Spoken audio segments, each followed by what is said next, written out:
Good morning, class. We're going to spend just a few minutes reviewing chapters 4, 5, and 6 in your micro book, getting ready for your midterm. I've got some notes here, and I'll check with those notes, make sure I don't miss anything. But if you go back to, and it may have been chapter 4, where they were talking about computers, crude oil, stock prices, I guess, were the three markets they were investigating. And you remember the computer market, it was fairly stable.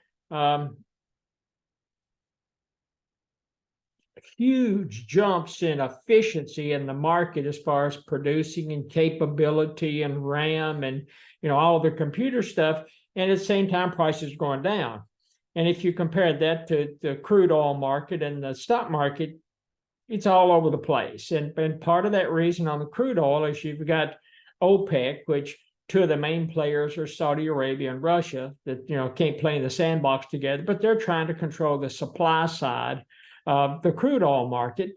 And then when you talk about stock market, you're talking about a market where information flows constantly in.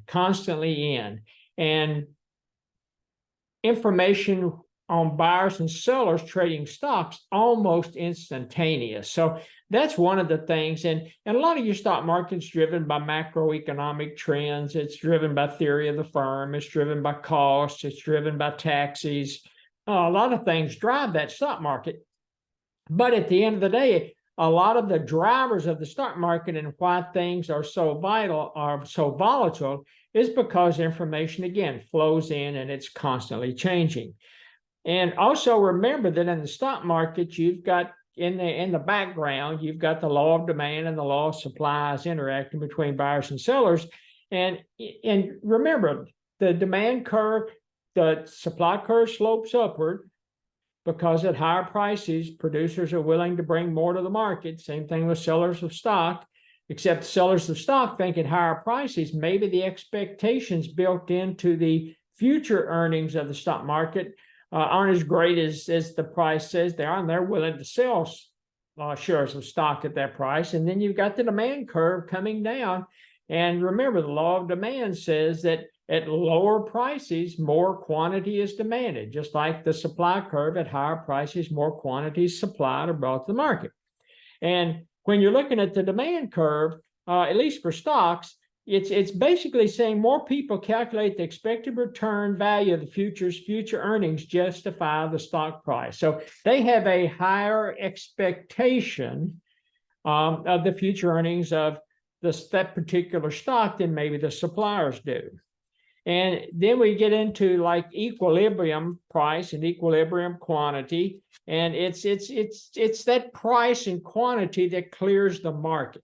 And remember, think about Adam Smith and the invisible hand, and market forces are constantly at work trying to find that equilibrium price, that kind of just right price that clears the market and settles the market in at an equilibrium price and equilibrium quantity. And then we got into several instances, and again, I think this is chapter 4. We got into several instances talking about government interventions. And we also talked about the government policymakers, Senate, House of Representatives at the federal level, and even at state levels and local levels. They are always trying to determine what they think is best for us as consumers. And we get back into what we've talked about multiple times, normative and positive statements. For the government, and normative statement means this is the way the world should be. This is the way the market should act. This is what should happen to clear the market. And that's opposed to a positive statement, which is mostly you deal with as an economist. This is the way the world is. This is the way the market is. This is what would happen if we want to clear the market at an equilibrium price and equilibrium quantity. And so you have Uncle Sam especially gets in, and to state levels also, but you've got government trying to play in the sandbox, trying to dictate to us what we should and shouldn't be doing. And that's where you get into these price controls. And if you think about a price floor, so that's the legal price that you can't go below. And usually think of price floors in agricultural commodities. You think of price floors in minimum wage. And think what happens when you implement, when a government implements a price floor. It not only 9 times out of 10 functions the way that the policymakers think it will, but it drives higher prices for consumers.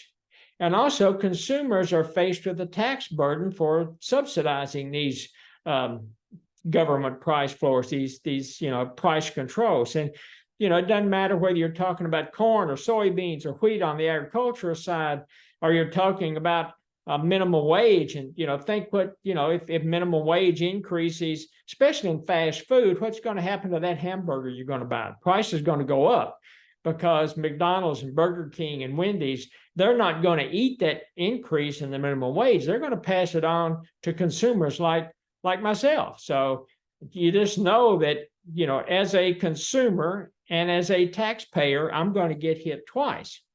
And then you flip that and you think about a price ceiling, and that's the highest legal price that you can sell a commodity at in a given market. So think about rent controls. That's a good price ceiling. So you're talking about rent controls and what happens when a government, and even though they're mostly local, they still impact the housing market. So if you impact and you put in rent controls, what happens? It reduces the supply of apartments to everybody, because now you have individuals, you have real estate, brokers, you have individuals in the real estate market that they're not going to build, apartments just so they can provide them to low-income families. They're going to build apartments and rent them out to get a return on investment, to make a profit. So when the government sets that price ceiling on that rent control, they can't charge the prices that would probably clear the market for them. So again, you end up with that the government's trying to help underprivileged families, low-income families have affordable housing, and it just doesn't work. You end up with a shortage of apartments, and you also end up again with taxpayers. We're footing the bill for these subsidies. See what else we want to talk about.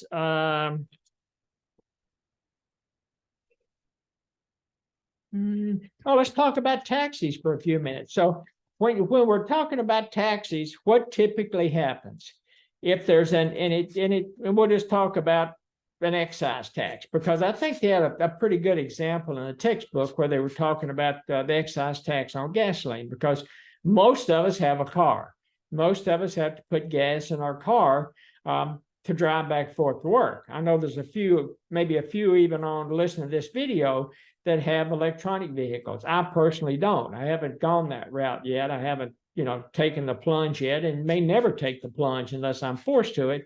But if I'm, when I go to the gas pump, whether I go to Sam's Club or Costco or Shell or Chevron or wherever I go, there's going to be a tax on that gas that I'm pumping out. And what typically happens with a tax? As you increase the tax, what happens to the supply of a good or service? Remember, increasing the tax does what? It increases the cost of production. And when cost of production increased, if you don't have a higher price to the seller's not going to bring as many goods and services to the market, and it's going to reduce the supply. So an increase in the tax increases cost of production, and 9 times out of 10, it's going to decrease the supply of a good or service. And what happens when you increase a tax on the buyer? So if you increase the tax, things get more expensive. The price the buyer pays gets more expensive. And what happens, think about the law of demand. Price increases, quantity demanded decreases. So what happens, and if you think about it, a similar thing's going on with the supplier. So if you've got a tax implemented, the government's gonna suck their portion of that tax off, and they're going to get that's revenue to federal, state, local governments. And what happens when, and again, go back to the excise tax, when you implement that tax, the buyers are going to pay more than they did. The sellers are going to receive a price less than they received in the past. So while the government's drawing this revenue, it's impacting the buyer and it's also impacting the seller. So it's a difficult situation when the government plays in a market, especially an excise tax, but the government has to have tax revenue to drive their operations, their strategies, their policy implementations, and revenue has to come from somewhere. Excise tax, sales tax, property tax. We talked about a head tax.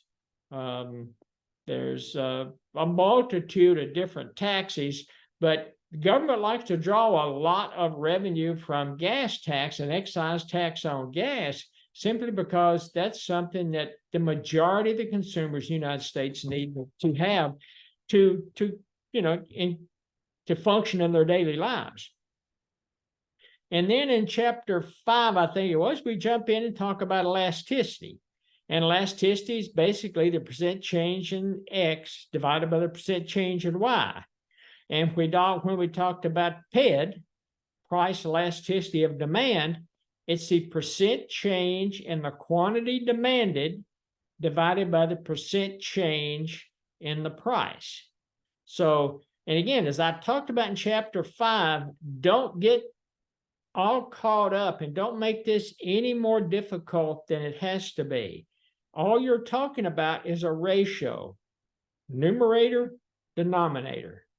If the numerator increases more than the denominator, it's going to make the ratio bigger. If the denominator increases more than the numerator, it's going to make that ratio smaller. And so just go back to your, I guess, basic algebra and think your way through these price elasticity concepts. And if you're talking about it, so if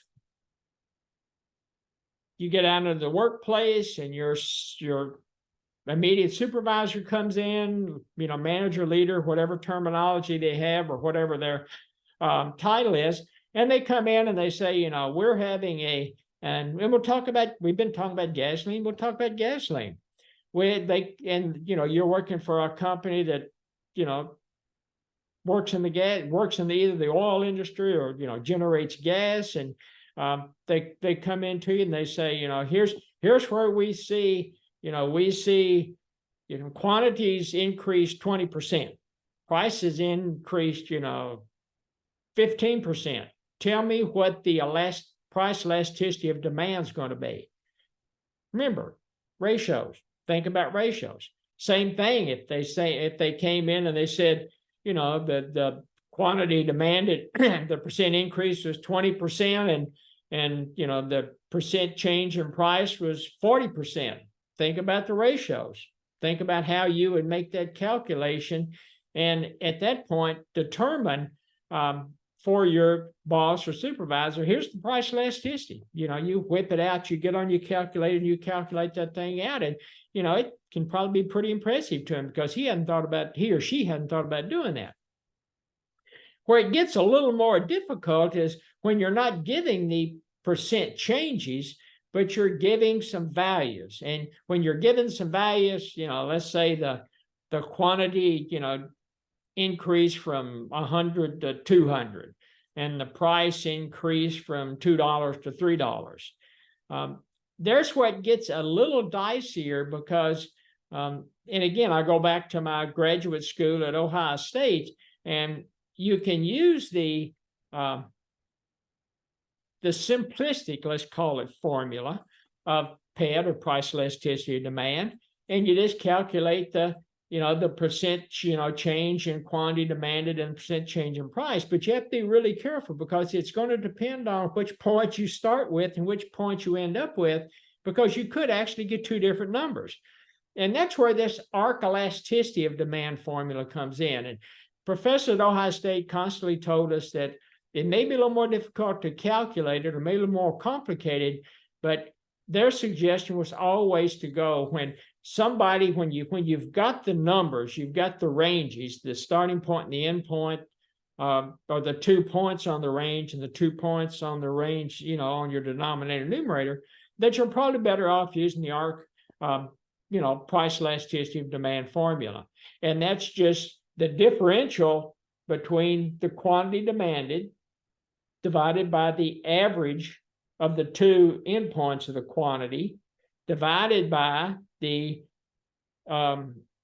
change in the price divided by the average price between those 2 endpoints, and that gets you the arc elasticity of demand. So I would strongly suggest that you go back to your textbook and then kind of review those 5 or 6 pages when it's talking about price elasticity of demand and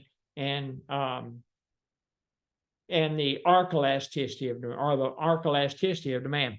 And also remember that when we're talking about elasticity, we're talking about, it doesn't matter whether it's price elasticity of demand or the price elasticity of supply.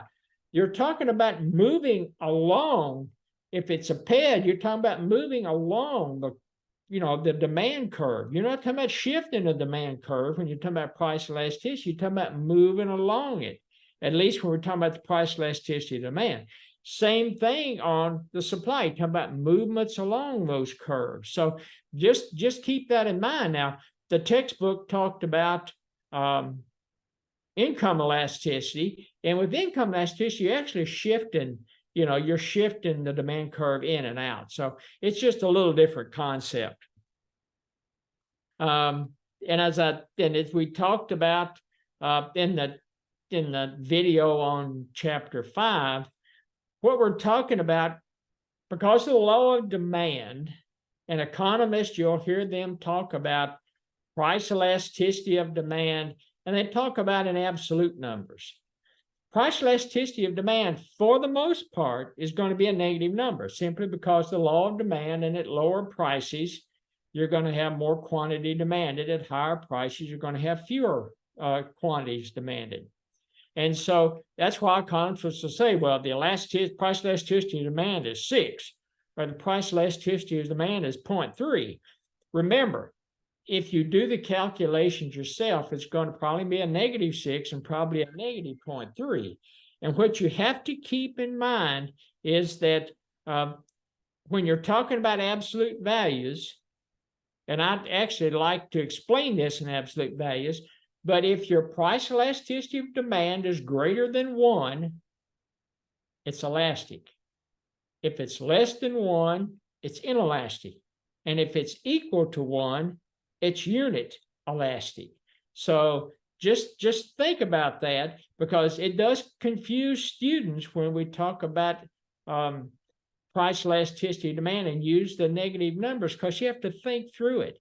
If it's greater than a -1, it's going to be like -0.33. If it's less than a -1, it's going to be like a -6.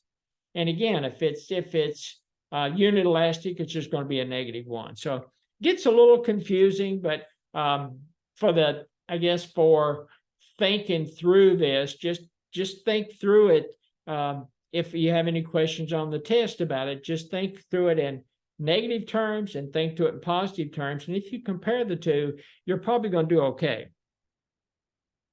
And then they also talked in the text about when you're looking at, and I think the individual that they used the example in the text, it was an analyst and supposed to be doing some analytical work on changing the ticket price on a public transportation and what that did to total revenue.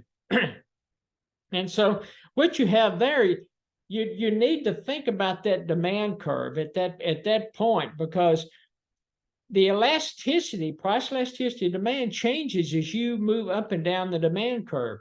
And you're in the upper half of that demand curve, you're probably looking at elastic. If you're in the lower half of that demand curve, you're probably thinking about inelastic. And if you're right at the midpoint of that demand curve, that's unilastic. And they have a really nice little chart. I think it was on page 175. 175. If you go back to page 175 in the text, and it talks about price elastic, unit elastic, price inelastic, and what the effect is on your total revenue. If you're up here on the price elastic piece of that curve, the upper half of that demand curve, if you raise prices, total revenue goes down. If you're in the middle, if you raise prices, doesn't make any difference. You're going to be no, if you raise or lower prices, if you're at that midpoint, it's not going to make any difference on the change in revenue. If you're down in that lower half of that demand curve, if you raise prices, it's going to raise total revenue. And the little chart that they've got on page 175 talks about the upper half of the of the demand curve where it's elastic. The total revenue moves in the same way as quantity moves. Increased price decreases quantity. Decreased price increases quantity. Make sense? If you're down in the inelastic piece, you're going to move in the same way that price does. Increase price, increase total revenue. Decrease price, decrease total revenue. It's actually a very handy little chart, and I would suggest keeping an eye on that chart. Let's see. And then right toward, I think, the end of the chapter, they talk about some talking about demand being elastic, demand being more or less elastic.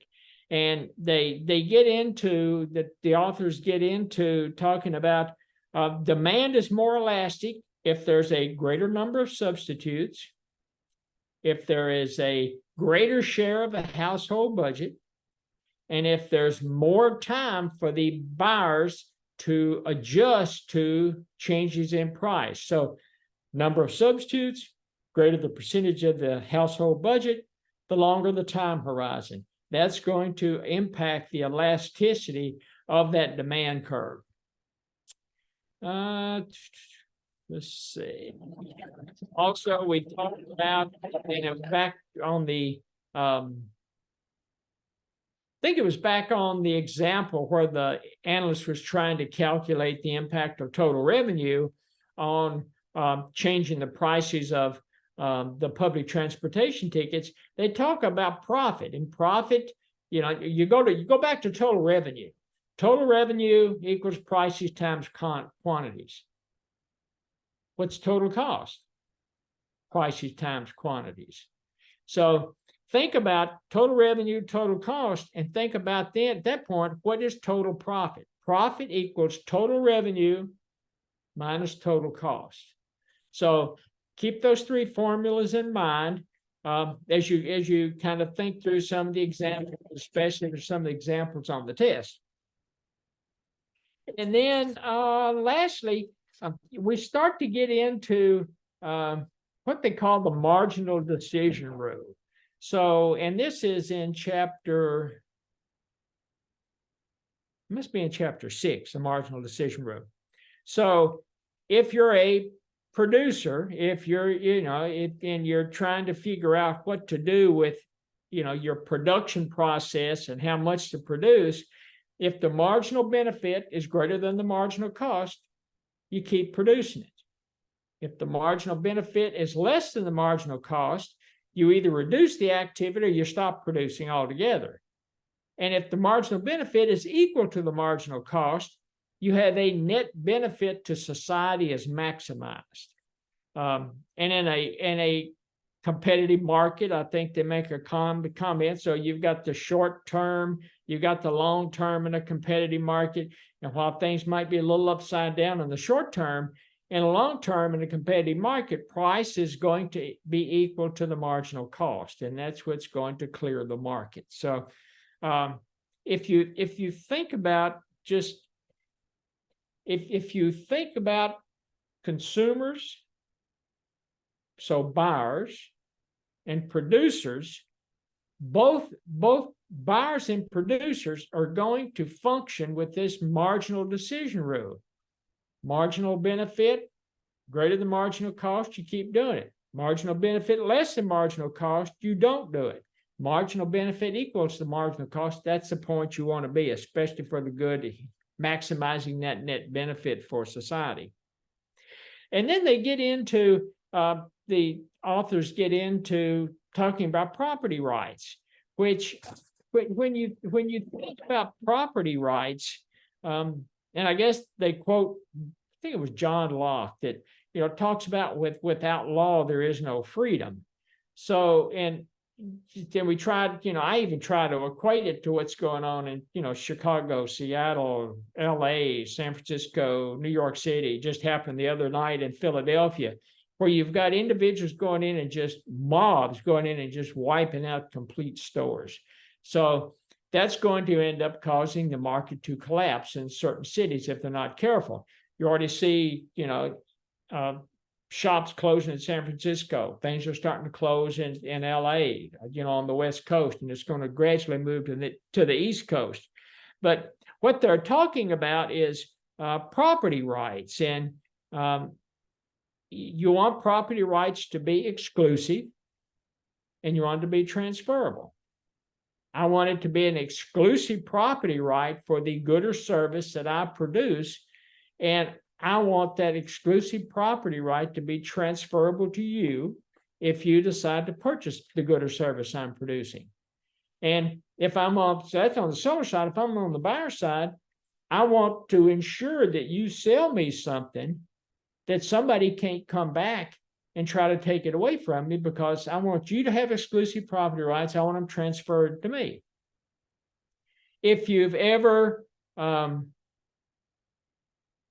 let's take buying a home. If you've ever purchased a home, what's one of the things that you do when you purchase a home? And maybe you haven't purchased a home, but maybe your parents have purchased one. And one of the things you do is you go to the title company, and the title company does a search on the deed to the property to make sure there's not any encumbrances, to make sure the individual that's selling you the house has exclusive rights to that house, and that house is transferable to me, or transferable to you, or transferable to your parents. And that's why the property rights section in the text is so important for everybody to understand. They have to be exclusive, and they have to be transferable. And then we talked a few minutes about, I guess, private goods, public goods. A public good, it's something that is non-excludable. If you're a producer of blue jeans, I can exclude you. That's a private good, because I can exclude you from having those jeans unless you're willing to pay the price. They talk about public goods in the text, and I guess they talk about the fireworks display. But public goods are non-excludable, and they have marginal cost of zero. So, once if I'm the fireworks guy, once I sell the fireworks to John Smith, and John Smith goes home and, shoots them off, or you used to have a huge fireworks display in downtown Columbus when I was in graduate school, and that was a public good. It was, thousands of people. You could see those fireworks for miles, and thousands of people who joined them, but there was no charge. The charge was to the city of Columbus. Now, as a taxpayer, I probably paid some portion of that fireworks display, but there wasn't an explicit charge to me. I didn't have to buy a ticket to get into that fireworks display. So public goods, and also public goods aren't sold in the marketplace too often, simply because it's difficult for individuals to reveal their demand for public goods. Individuals, if you're a private company, it's hard to determine the marginal benefit and the marginal cost for producing a public good. And the same thing with a consumer of a public good. It's difficult for you to equate marginal benefit and marginal cost, because there's too many issues with asymmetric information. And lastly, and it was a very good chapter, and if you take my health economics class at some point in the graduate school, they talk about, in that last section of the chapter, they talk about healthcare goods and services. And they pitch out, healthcare goods and services, it's uncertainty, they're unknowns, it's difficult to calculate the marginal benefit and the marginal cost. You can't, estimate it. And it's asymmetric information that drives all of this. So you don't know when you're going to get sick. You don't know really what's wrong until you go to the doctor. You don't know that the doctor knows what's going on. You don't really know what the cost is. Most people look at the cost of that visit to the doctor's office as, the copay they pay, or the deductible, or the co-insurance they pay, or, you may have a government subsidized health plan where you don't pay anything to go to the doctor. And, consumers, you also don't understand what the impact of that treatment plan is, how soon you can go back to work, or if you can ever go back to work, and what's that going to do to your income flow. So actually, I would strongly suggest, because everybody, for the most part, accesses the healthcare market at some point in their lives. And so I would suggest reading it. It's right at the end of that chapter 6. So that's going to tie things up for review. The